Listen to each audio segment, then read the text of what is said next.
Here I have VIVO X80 Pro, and today I'm going to show you how to enable camera location tags on this device.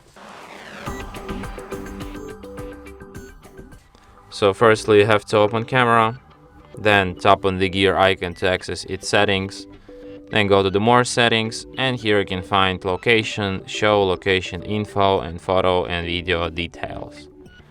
So just enable it like this, and now every photo and video you take will be marked with its location in its details.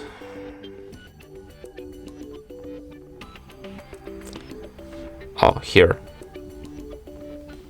you have location. Nice. And that's it. Thanks for watching. If you find this tutorial useful, don't forget to hit that like button and subscribe to our channel.